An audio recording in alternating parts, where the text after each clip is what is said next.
Hello friends, welcome to my channel. So आज हम study करने वाले हैं inflation and types of inflation. So सबसे पहले हम मीनिंग करते हैं इन्फ्लेशन का। इन्फ्लेशन क्या होता है, यानी इन्फ्लेशन का अगर हम सिंपल लैंग्वेज में बात करें तो मतलब कि महंगाई होना, यानी हमारी जो वैल्यू ऑफ मनी है वो डिक्रीज़ हो जाती है और price level goods and services का इंक्रीज़ हो जाता है in an economy over a period of time.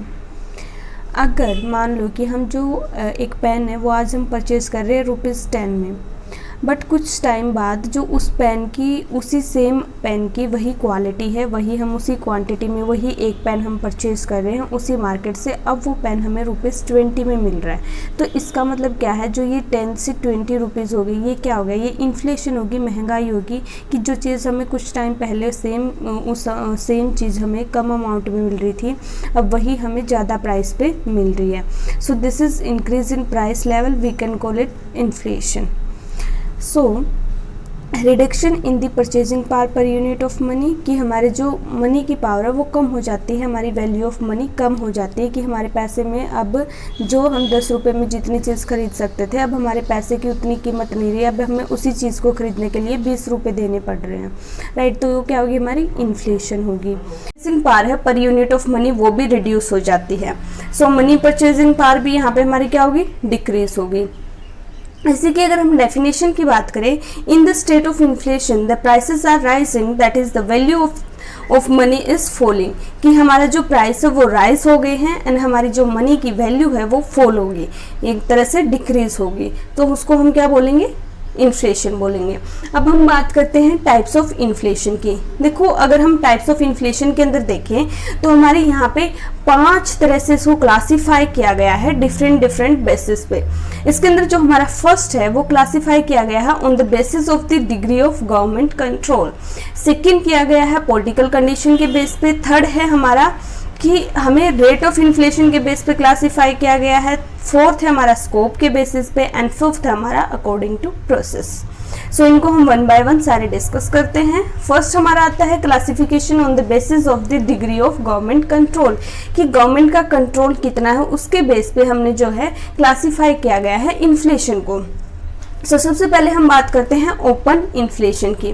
Open inflation में क्या होता है कि जो भी हमारा इन्फ्लेशन होता है, यानी जो भी हमारा प्राइस के अंदर चेंजेस आते हैं, जो भी हमारा प्राइस इंक्रीज हो रहा है वो हो रहा है हमारी डिमांड एंड सप्लाई की वजह से। वहाँ पे गवर्नमेंट का कोई रोल नहीं है, ना गवर्नमेंट कोई स्टेप लेती है, ना गवर्नमेंट का कंट्रोल करती है, ना उसको कंट्रोल करने की ट्राई करती है, सिर्फ जो है डिमांड और सप्लाई की वजह से इन्फ्लेशन हो रही है।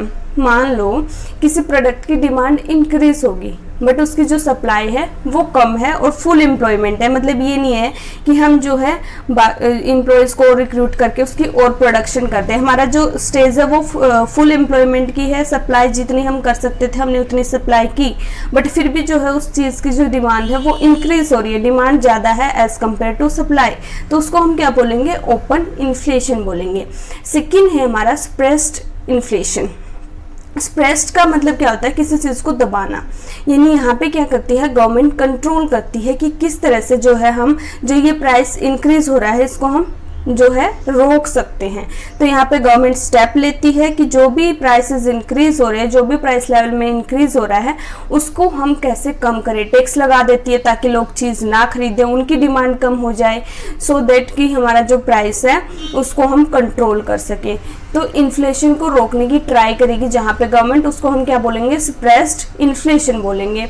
इसके बाद जो हमारा सेकेंड आता है classification on the basis of political condition, यानी हम यहाँ पे किसके बेस पे इसको क्लासिफाई कर रहे हैं, पॉलिटिकल कंडीशन के बेस पे।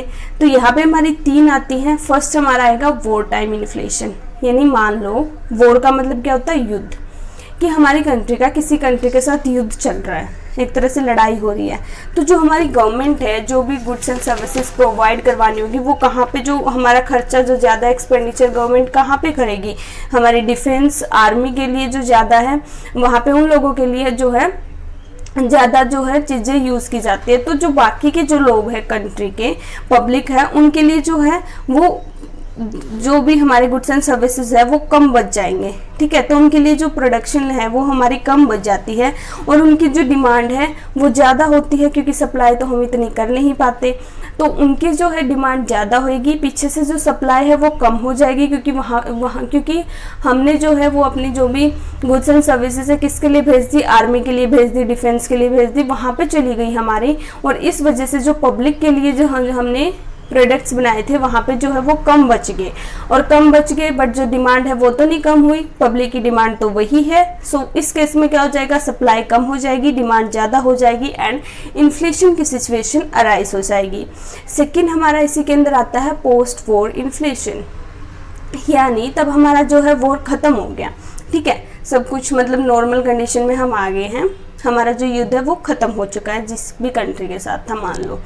तो यहाँ पे क्या है कि उसके बाद भी क्या होगा कि इन्फ्लेशन बन सकता है। कैसे कि जो भी हमारा जो भी देखो अगर वॉर हुआ तो कुछ ना कुछ तो होगा कि हमारी जो चीज़ें डैमेज होएगी, जो हमारी गवर्नमेंट की प्रॉपर्टी है, मशीन्स है, रेलवे लाइन्स हैं, जो कुछ भी डैमेज हुआ है उस चीज़ को रिपेयर करना पड़ेगा। तो गवर्नमेंट जो है लार्ज अमाउंट स्पेंड करेगी उन चीज़ों को रिपेयर करने में, रिकन्स्ट्रक्शन करने में, जो भी डैमेज प्रॉपर्टी है। सो सारा हमारा जो पैसा वहाँ पर लग गया, सारा जो हमारा खर्चा था वहाँ पे लग गया, वही है फिर पब्लिक के लिए कम बच जाएगा एंड वो कम बचेगा तो इससे क्या हो जाएगा, जो इन्फ्लेशन लेवल है वो इंक्रीज हो जाएगा।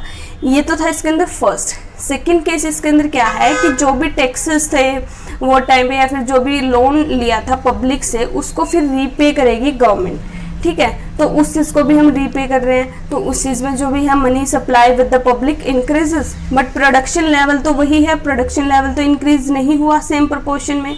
सो इससे भी क्या होगा कि this prices continue rise even after the war, कि वॉर के बाद भी जो प्राइसेस है वो इंक्रीज होंगे और इन्फ्लेशन की सिचुएशन अराइज हो सकती है।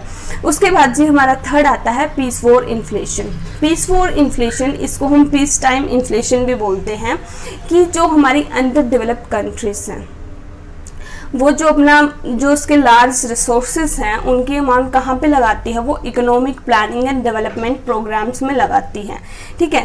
तो उस वजह से क्या होता है कि जो गवर्नमेंट है वो अपना सारा जो खर्चा है उन्हीं चीज़ों में लगा लेती है, economic planning and development programmes में, तो पब्लिक के लिए इतना नहीं बचता, राइट। तो इस वजह से क्या होता है कि वहाँ पे इन्फ्लेशन की सिचुएशन अराइज हो जाती है। It leads to rise in prices which is popularly known as peace time inflation. Next है हमारा classification on the basis of rate of inflation. ये थोड़ा सा आप खुद से कनेक्ट करना। लाइक तब छोटा बेबी होता है तो वो चलने की ट्राई करता है, एक तरह से रेंग रेंग के चलता है, इतने अच्छे से नहीं चल पाता। तो यहाँ पे इन्फ्लेशन के साथ भी ऐसे कि तब वो बहुत ही कम, बहुत ही स्लो स्पीड में इंक्रीज हो रहा है प्राइस, तो उसको हम क्रीपिंग इन्फ्लेशन बोलेंगे।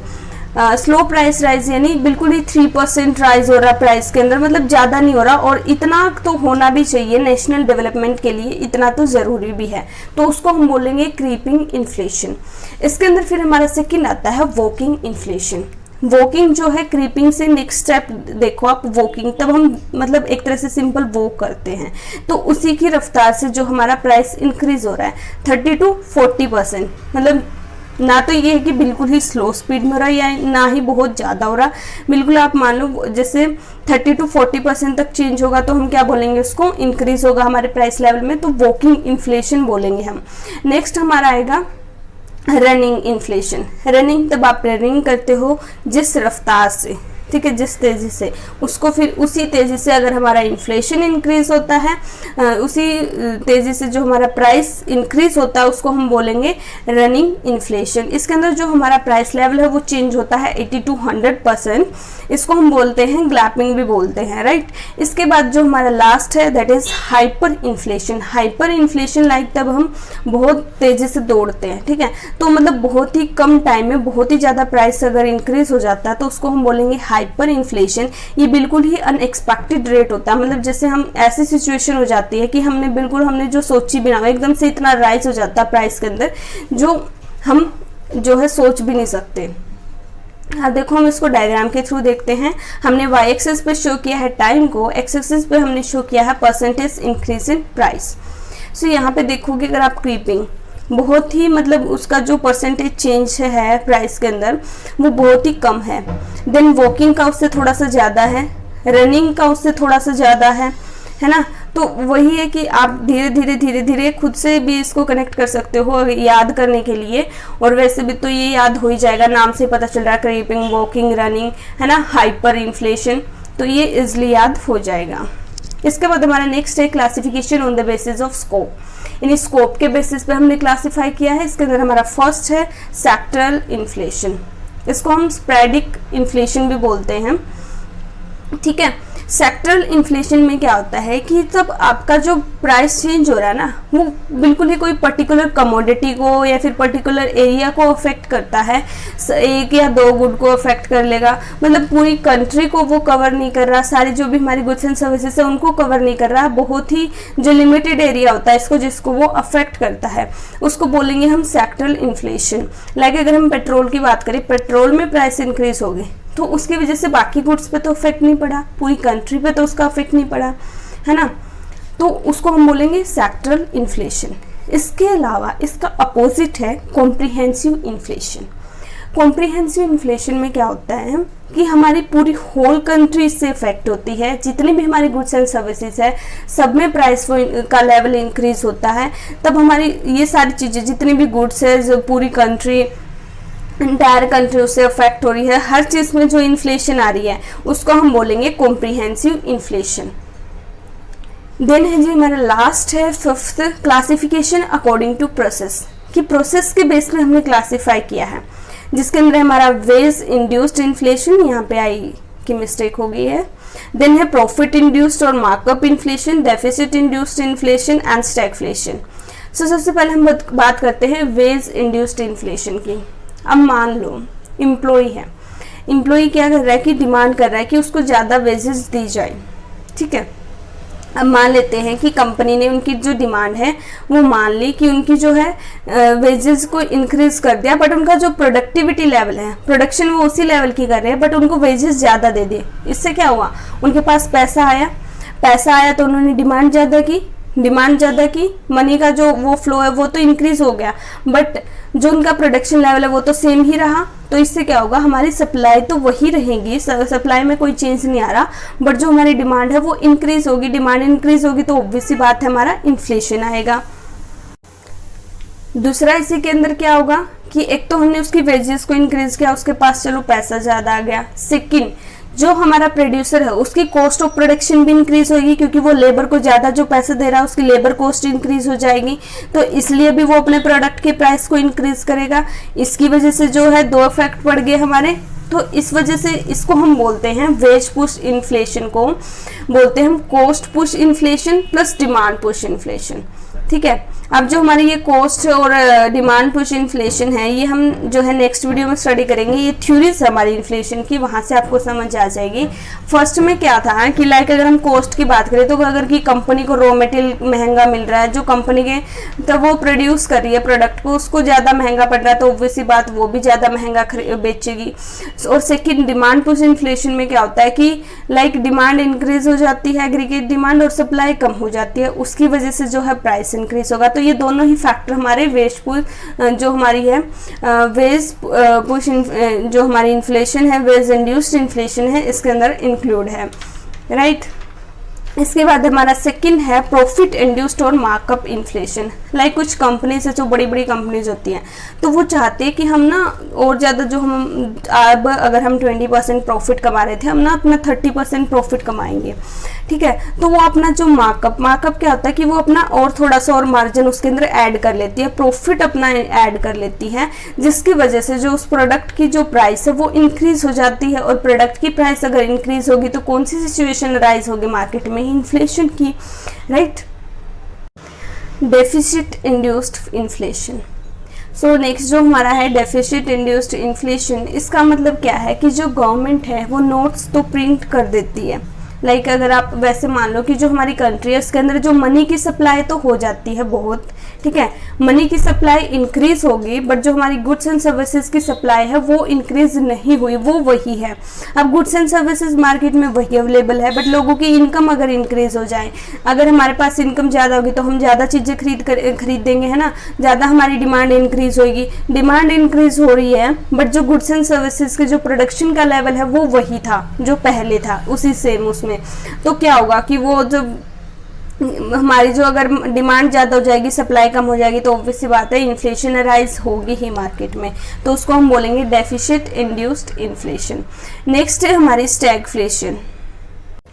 स्टैगफ्लेशन में क्या होता है, तब हमारी या तो प्रोडक्शन जो है वो बिल्कुल रुक जाती है, राइज नहीं करती, और जो डिमांड है वो हमारी है, जो हमारी कंट्री में अनएम्प्लॉयमेंट आ जाती है, प्रोडक्शन फॉल करनी स्टार्ट कर देती है due to fall in aggregate demand. मान लो किसी प्रोडक्ट की जो है डिमांड कम होगी, ठीक है, उसकी वजह से जो उसकी प्रोडक्शन भी कम कर देंगे, प्रोडक्शन कम कर देंगे तो एम्प्लॉय की वहाँ पे कम रिक्वायरमेंट होगी, तो अनएम्प्लॉयमेंट भी इंक्रीज हो जाएगी कंट्री के अंदर।